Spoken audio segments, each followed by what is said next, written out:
So welcome everyone. My name is Julie Rubsom. I'm the Deputy Director of Niches Land Trust. I appreciate all of you being here tonight. And I am happy to introduce our presenter for the evening, Roxie Easter. She is an avid birder and a longtime Niches volunteer. She's one of the volunteers that's responsible for the bird blind going in at Mulvey Pond.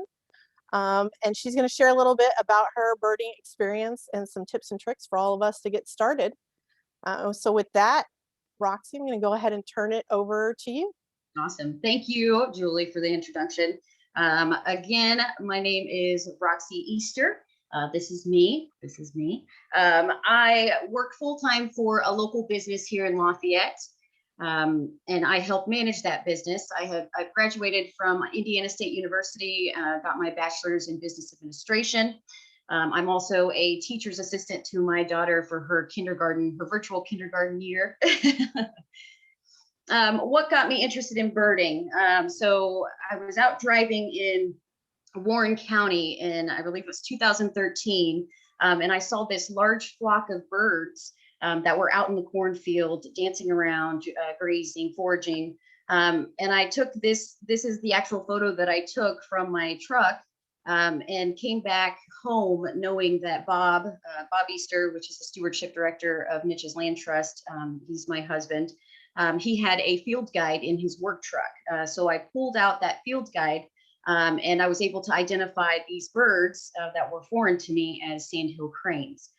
So then that is what sparked my interest in birding. I then just continued to bird, in my backyard as well as Niches properties, with binoculars, and I would capture, photos of the birds just with my cell phone and with the binoculars. I then tried looking for a camera that we had in the past to take. That would be a bridge camera. It is a camera that offers a fixed lens with a super zoom, an optic zoom.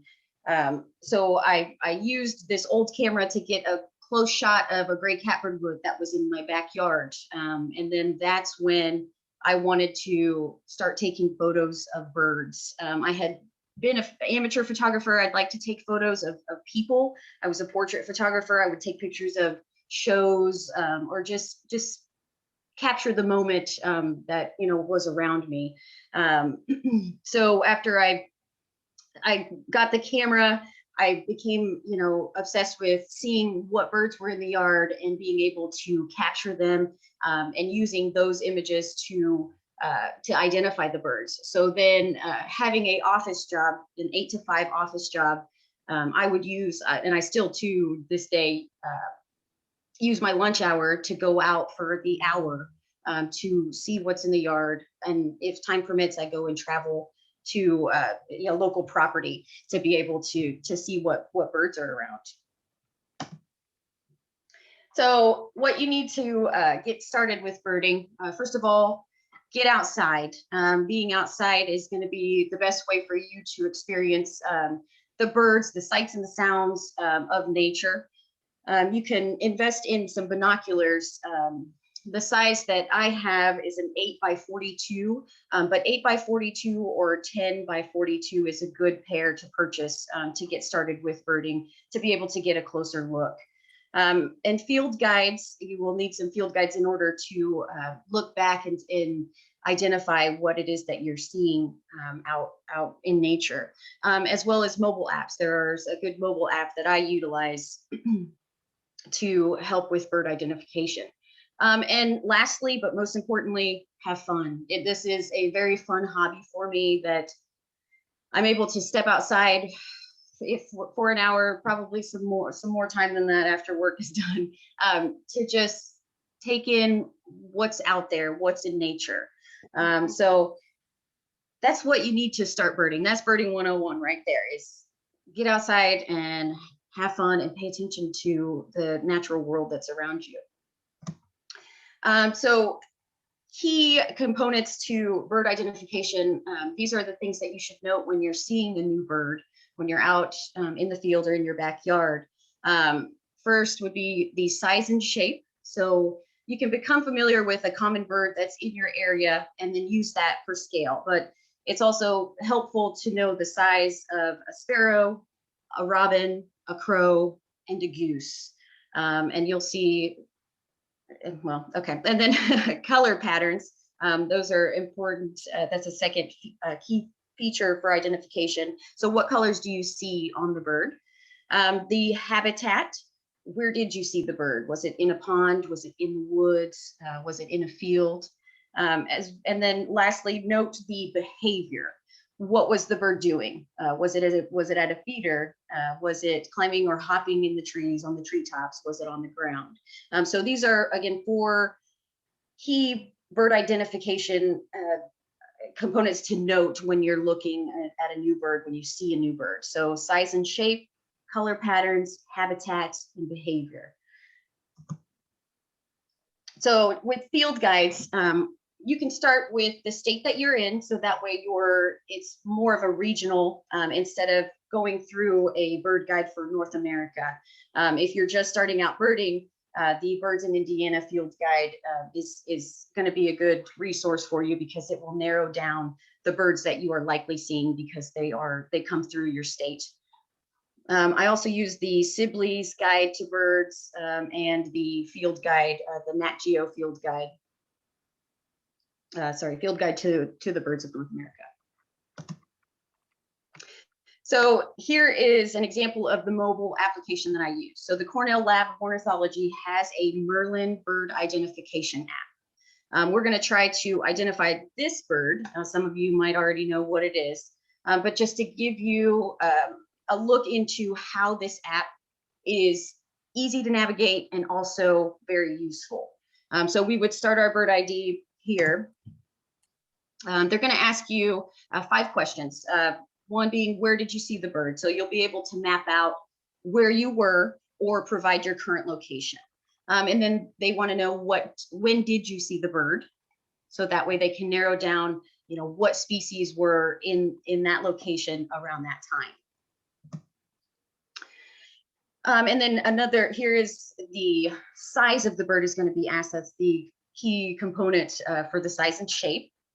So in our case, this bird is going to be the size of a sparrow. And then what were the main colors? So here comes the color patterns as far as those key components to identification.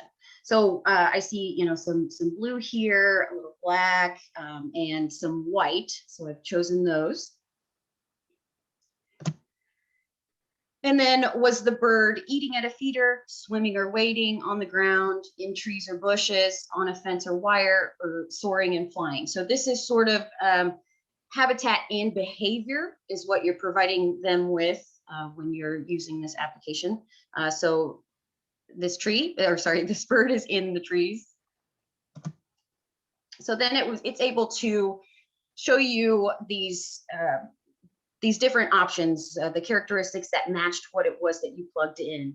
So in our case, it is the white-breasted nuthatch. And off to the right here, you'll see that there is a identification profile. It gives you a short description of the bird, as well as being able to listen to sounds and look at the range map of the bird.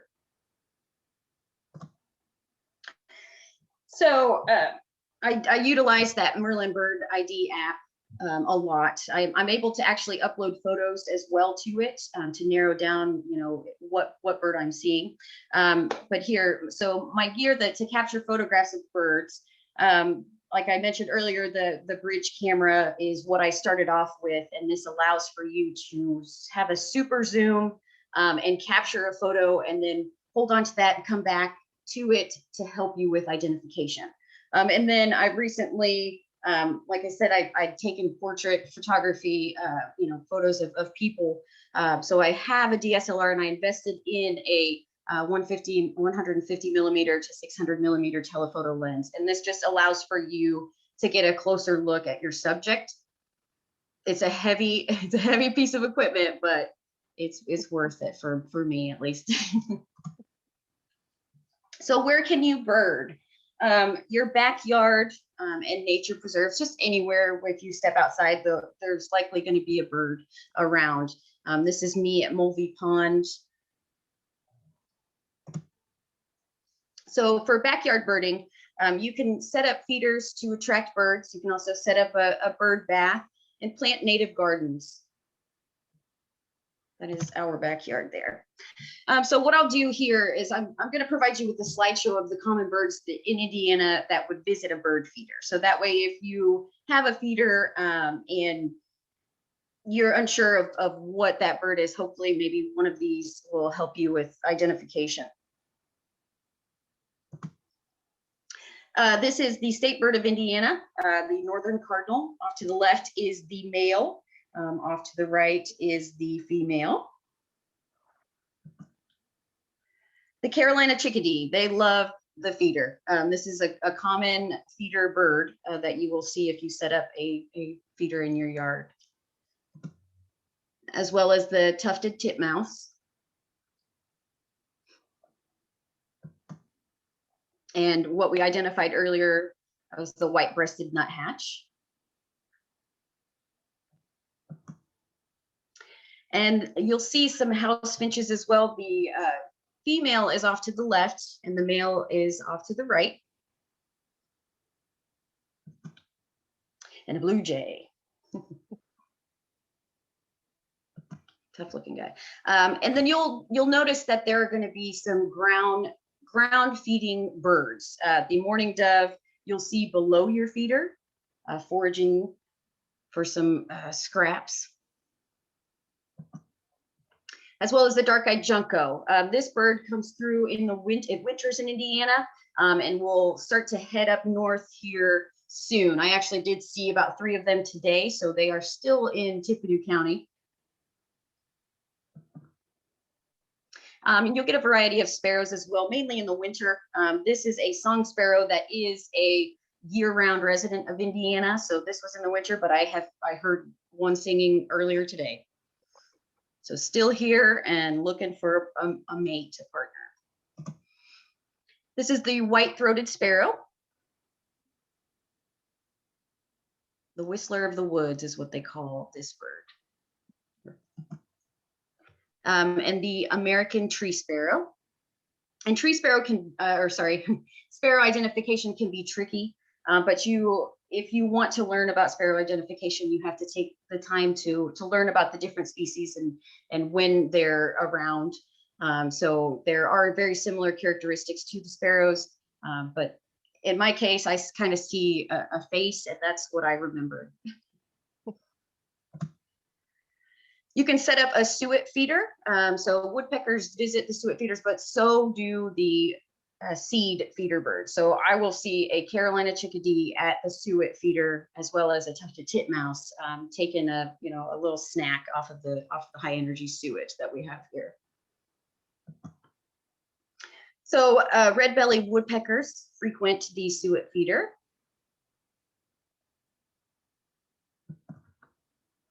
As well as the downy woodpecker. It's the cutest little woodpecker. And a hairy woodpecker. So going back to identification, these 2 birds, the downy and the hairy, have very similar color patterns, similar habitat and behavior. But the one notable difference is the size of the bird. The hairy woodpecker is going to be a larger bird than the downy. And you'll be able to tell as well by the bill of the bird. You notice that the hairy woodpecker has a shorter bill compared to the head of its body. And the hairy has a longer bill. You can also set up oriole feeders. This is a Baltimore oriole. You can set up an oriole feeder with oranges and grape jelly. That is what they enjoy. I usually put these out in the middle of April, closer to the end of May, just depending on where they have been spotted. And I'll leave them out for a couple weeks just to get them, give them some nutrition as they're migrating up here. The Baltimore Orioles do, I guess, breed here. So we've had a couple nests in our yard of the Baltimore Orioles. So I just kind of like to give them a snack to begin after their long migration to get comfortable here. And then at the Oriole feeder, you're going to get some stragglers. This is a gray catbird that came and took a fruit snack from the Oriole feeder. You can also set up a hummingbird feeder to attract hummingbirds. In the state of Indiana, we mainly get the ruby-throated hummingbird. So with the hummingbird feeders, they are a little bit more high maintenance. And I'm actually I'll probably put out my feeder in the next week. They are currently traveling north and have been spotted in Tennessee, Kentucky area. So they are making their way up. Some people like to put them out tax day is what they say, April 15th. So Roxy, as you're talking about, they've been spotted in different places. Can you share where you're finding, like how can people follow or find information about where birds are during their migration? Sure. So for the hummingbird, there is a map that is, I believe it's Hummingbird Central. Basically, I just typed in Google hummingbird migration, was able to pull up the website. I'd have to look it up. But there are sightings that are being documented. So me checking it today, I was able to see that they were in Tennessee, Kentucky area. Some have been spotted in Indianapolis. So there are people that are reporting that they've had the hummingbird sighting to that particular website, which is, I believe, hummingbirdcentral.org. But I'd have to look that up again. So with the hummingbird feeders, you can make your own nectar. That's most advised instead of buying, dyed hummingbird nectar from the hardware store. To make the nectar, you just need 1 cup of water and a 1/4 cup of granulated cane sugar. Mix it up, set it in your feeder, and set it out. So that is the recipe. It's fairly simple, but like I said, high maintenance feeder, but they'll stick around for the summer until they leave in the fall. You can set up bird baths. These eastern bluebirds are in a heated bird bath, which I set up for the birds in the winter because the water source is limited in the winter because of frozen water. So I have a heated bird bath, and these eastern bluebirds were the ones that enjoyed it the most. I had probably a flock of 9 eastern bluebirds just taking a drink and because water is life. So you can set up a bird bath in the summer with the high temps. That's going to help them get a drink and cool off. So native plant gardens. You can have native plant gardens that will help your bird friends. And native plant gardens are good for the overall ecosystem. So having native plant gardens in your space is going to be overall good for nature. Okay, so we have a question. Just going to jump in with that. So Christy is talking about the fact that she has a bluebird box, but she's never attracted a pair in Indiana. Okay. But comes down to she's asking if there are any invasive species of birds that she shouldn't feel bad about cleaning out of her box. Yes. I'm sure she knows the answer. The house sparrows. I've had to clear a couple nests of house sparrows because they want to take over that bird box. So yes, the house sparrows. I mean, if they haven't laid any eggs, or you're obviously watching as they come up to your bird box.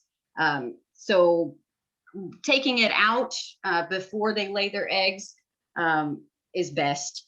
But yeah, I've had to destroy a couple of the house sparrow nests. I don't like it, but I want the bluebirds to live in there. So,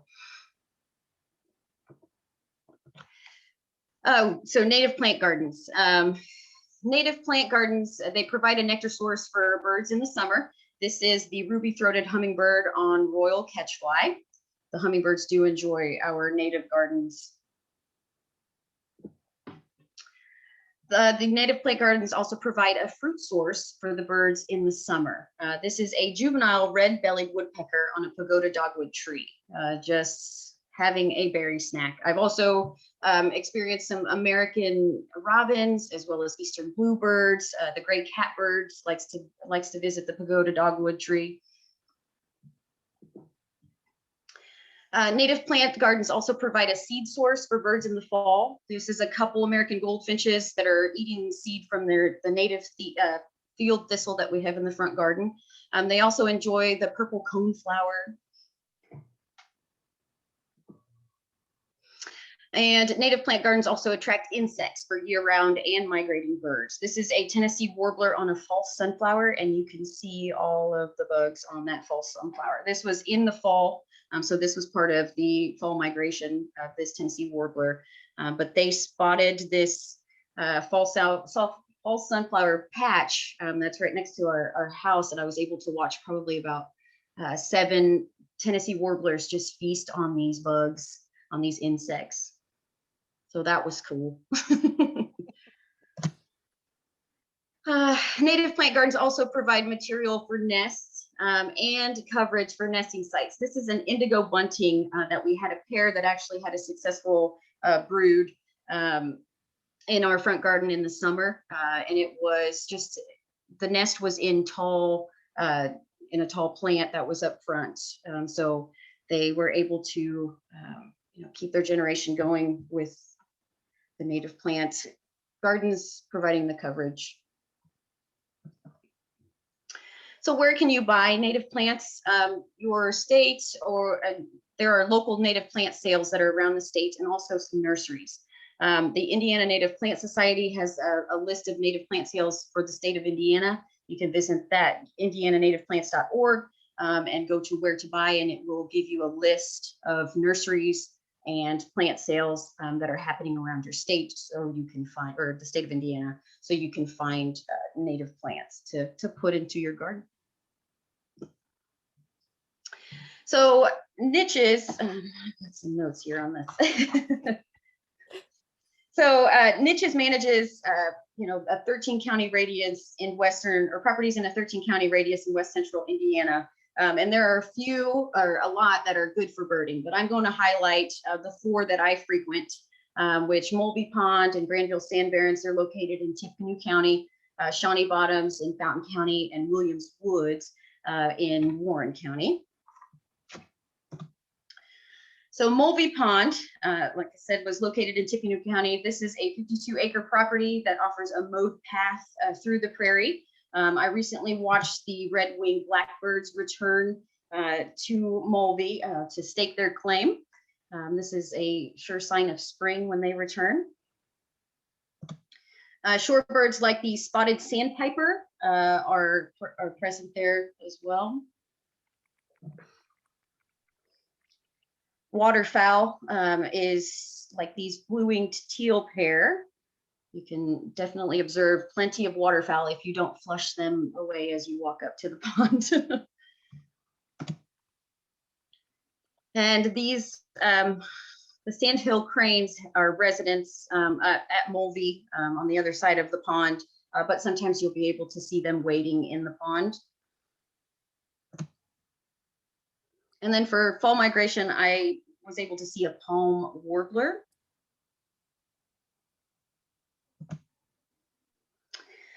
Granville Sand Barrens, located in Tippecanoe County as well. It has a half-mile trail that connects to the Roy Whistler Wildlife Area. So you can walk through a prairie and enter into a wooded area. You'll see grassland birds such as ditch thistle, indigo bunting, and you can watch raptors in the sky like this red-tailed hawk. I've spotted bald eagles just soaring above the property as well because it's close to the Wabash River. Now, Shawnee Bottoms. This is a special site. This is one of my favorites, actually.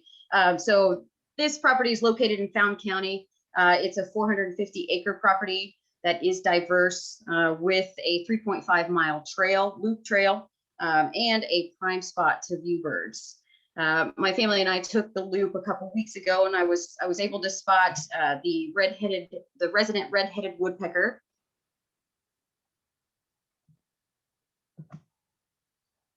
and resident bald eagles. They nest by the pond. So as you walk down the towpath of this 3.5-mile trail, there is a massive nest. And I like to just walk by it so I don't disturb them because they're doing their own thing. But I like, if I see the bird in there, I'd like to just look at it for a couple seconds and move on, give it its privacy. It's busy doing its nature thing. The nest has been up there for years. And in the winter, you can watch migrating geese, like the greater white-fronted geese here, and snow geese. Williams Woods. This property is located in Warren County. It is a 116-acre property that has a trail that includes poetry that was inspired by these woods. In May, you can catch thousands of Virginia bluebells blooming. That's what we're walking in here. You can Okay, also a good question just came in. If you would suggest a specific time of day that would be best to visit these properties. Well, I think it's just whatever works for you. I'm told that yes, you should go birding. Early bird gets the worm, right? But I am a all the time birder. So I mean, it's definitely up to you. Obviously, you want it to be a beautiful day where you are comfortable. But I normally bird in the afternoon. But I know the benefits of birding early in the morning is when the birds are waking up and getting ready to eat and start their day and singing. So morning, afternoon, night, whatever works for you. So for Williams Woods, like I said, in May, you can catch thousands of the Virginia bluebells, which is breathtaking. Along the creek, I spotted a belted kingfisher. It's a cool bird. And then we came up on this great horned owlet. It was looking right down at us as I was pointing it out to my daughter. But yeah, those are the niches properties that I like to frequent because they do provide a diverse environment. And you know, birding in nature preserves is how I like to bird. You're able to see the bird in its natural environment. Your backyard is nice. Yes, you can set up feeders to attract the birds and see them. But seeing the bird in its natural environment is where it's at, as far as, you know, where there's no disturbances. It's just there to live and you know, be. So watching the birds at the nature preserves, it gives you just an insight into the natural way that they live. And that's the most natural thing that's good to me. So we need nature preserves to maintain these properties so our bird friends can have habitat. That is what they need. They need habitat and no disturbances. So additional resources. I'm nearing the end of my presentation here. So additional resources, you can join your local Audubon Society. I am a member of the Indiana Audubon Society and receive, you know, newsletters, e-newsletters for events that are happening. So that's one way to be able to get out into properties or be guided to go on birding tours. Also, the website allaboutbirds.org. I use this frequently for bird identification and information on the birds. So the Cornell Lab of Ornithology, they host this informational website about the species and locations, and that is very helpful. You can also utilize social media. So Facebook offers birding groups that you can join, so that way you can become familiar with the species that are in your state. The ones I'm a part of are Birding in Indiana and Indiana Bird Watching. And there are, you know, and I have joined other state birding sites. So I am part of Colorado Birding. So that way, if I go on vacation, I can see, you know, what birds are being spotted and, you know, what I can expect. So that's so those are helpful additional resources. And yeah, that's what I got. So I'd like to thank you guys for joining me for Birding 101. And thank you to Niches Land Trust for your hard work at managing these properties. And thank you to the sponsors. Does anybody have any questions? Yeah. So first of all, thank you so much, Roxie, for sharing. I know I have a couple of questions that I would like to ask, but okay. I'm going to go ahead and invite people to unmute themselves and ask questions. Okay. I'll ask a question if I may. Excuse me. Go ahead, Bill. Yeah. this is as much a question for a presentation in a week or two that we're going to have, but Roxy, do you expect the cicadas invasion to affect bird life at all? That I do not know. That that is not a question for me. Bob, Yeah, okay. Bob, what do you think? We can always ask that to Karen next week too. Right. So, Right. but if you have a thought, Bob, you'd like to share, you are welcome. It's going to be an abundance of food. I'm sure there's going to be crows glutting themselves with those things. I've seen videos of when they have big emergencies, and well, it seems like all the animals eat their fill, and then they're just kind of like laying around stuffed and food around, and they just can't even eat anymore. All right, so I do have a few questions that have shown up in the chat box too. So, someone asked if the cranes at Mulvey breed there, or do they just winter there? I believe they breed there. Yeah, they've actually been year-round residents on the other side of the pond where we actually don't own, but then they show up on our part of the property, foraging and things. But yeah, they have I think at one point here, not too long ago, they were the southernmost breeding pair that was known. Wow. And another question asking if lark sparrows have been at Granville Sand Barrens the last few years, or if they've been seen there. I would have to go to ebird.org to check that out because I have not seen them myself. Lark sparrows have been there in the past and have nested on the property. It's sort of one pair at a time usually, and I actually haven't seen them in the last few years either. Any other questions? Bob coming in with the assist. Thank you, babe. Any other questions? Yes. Roxy, what kind of species do you expect to be making brief stopovers in the next few weeks on their way north? Well, warblers for sure. That's what I'm looking forward to. They'll be coming through probably early May. So that's one to look for in your treetops if you're in a wooded, well, this Bill, right? So you're right down the road from me. So yeah, so some warblers for sure is what to look for. They're a little tricky and a little dizzying to watch, but it's worth it. So one of my questions would be, what seed would be your recommendation for attracting the most variety of birds to your feeders? You can always start with sunflower seeds. There are a lot of birds that enjoy just the black oil sunflower seed. Okay. And then a personal question I'm going to ask you is like, what was the most exciting bird that you've spotted since you took up birding? Like that you were so excited that you saw it? Ooh. So traveling to Okemah, Oklahoma for a Woody Guthrie festival, I was driving my daughter around for her to nap. She was only 2 years old. And I spotted a scissor-tail flycatcher. And that was the most exciting bird that I've seen just by chance. Not looking for it, just by chance. I have a question.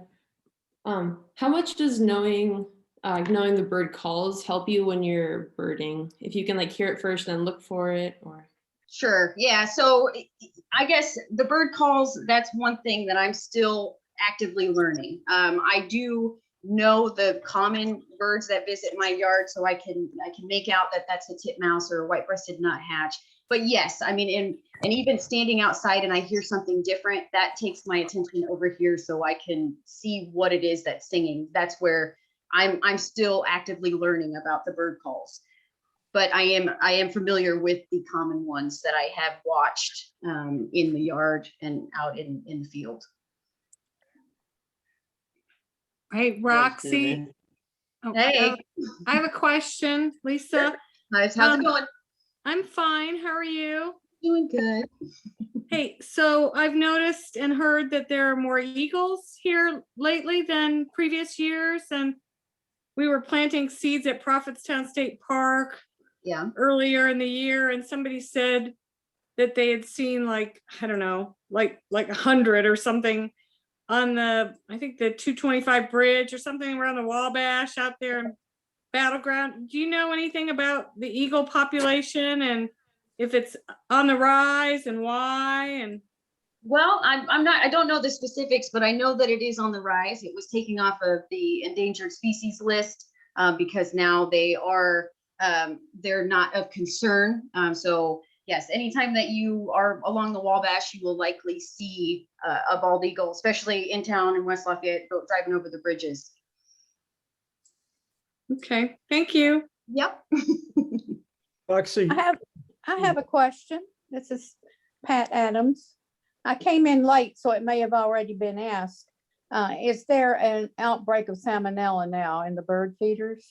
In Indiana, no. No, okay. Not that I know of, but yes, of course, if you notice a lethargic bird, you're advised to, take down your feeders. We'll clean them and take them down for a couple weeks. But yeah, as far as spotted in Indiana, just yet, I'm not sure. But Okay. Oh, no. question for you, Roxie. yes, sir. What's the best way to learn bird calls? Is it to listen to? So I have a bird call field guide as well. I could probably grab it, but that's one way is to listen to the birds. Obviously, watching them and being able to put a face to the voice is a good way to learn. But field guide, there are songbird field guides out there that you can play the song and see what bird's singing, and that's one way to learn. Does Cornell have something like that online? I believe so. So that Merlin Bird ID app that I went through in the presentation, there are sounds that they have there. Mhm. And Bob's grabbing me the field guide that actually was gifted to me, where it is. Yep, it is. It's from Cornell, the Backyard Songs, bird song. Oh, cool. And then you're able to just play your songs here. Nice. Who- All right. I have a question about sourcing for binoculars. Oh, sure. That's what we go. You gave the The size, yeah. background, but any place that is a good place that you appreciate, or a brand that you like the best, and where to get them? Sure. So Bushnell is the first ones that I had that was entry level. But then my husband purchased me some, I believe they're Leopold. I'd have to grab them. I should have all this stuff on by me. It's all right, you can run get them. But the size that's advised for birding is an 8x42 or a 10x42. Right. And yeah, so the original ones that I had were, what is it? Is it Bushnell? And then I do not recall what my current ones are, which are the ones that I use. I mean, I could grab them out of my truck real quick. That's okay. That's okay. Sorry. I will also say I just did because I use the Merlin. I just started using that bird app, Yeah. and then was looking through the classes, and I just did I don't know how many sessions it's on the crows. Oh, cool. Oh my gosh, it is so much fun. Yeah. It's just so much fun. It's because I love crows, but it's like, oh, they are busy and interesting bird. That's cool. Yeah, I've been meaning to check out a couple of those courses too. Yeah, it was That's good. cool. All right, we had a question come in the chat that asked, do you use bird calls to try to bring birds in? And aren't there some laws on bird calling rare species? Oh, I have only ever done that once, and that was like the first time I ever really birded, and that was because I had an app that had some audio. I called in a white-breasted nuthatch, and that was the only time I've ever done it. I don't call birds in because I don't want to disturb them. This was more of an amateur birding, I guess, not error, but experiment. Yeah, experiment for me, where I played the call at Wrights Rock Creek, and then the bird just followed me out. So I'm like, I can't do that. I can't do it with the white-breasted nuthatch as well. So I've never done it since, and I don't want to, just because I don't want to disturb anything. Depending on the time, that they're, if it's breeding season, you can confuse them, and I just choose not to.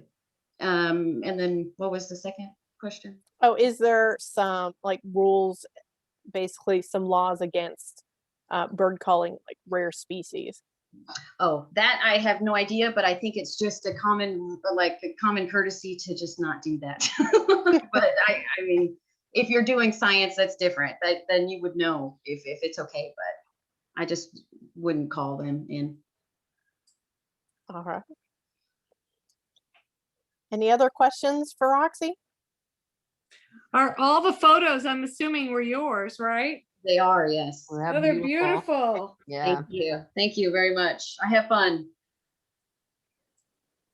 They're like my friends. I used to take portrait photography. Now I take bird photography, and I enjoy it. Well, thank you so much. It was very good, Roxy. Yeah, it was Thank fun. you. Thank you guys for joining in. All right. Yes. Applause is coming your way. I see that in some of the windows. All right. Great job. So just a reminder, everybody who's here tonight will receive an email from me with a link to the recording. So you can go back and get all those little tidbits that you might have missed getting written down or logged for yourself. So again, thank you all for being here. And if you have any final questions, you can ask now, or if you think of something later, you can always send the question my way and I can make sure that it gets to Roxie. Great, thank you very much. Thank you. Thank Yeah, you it's guys. perfect. Thank you so much. Thank you. Bye. Bye. Bye.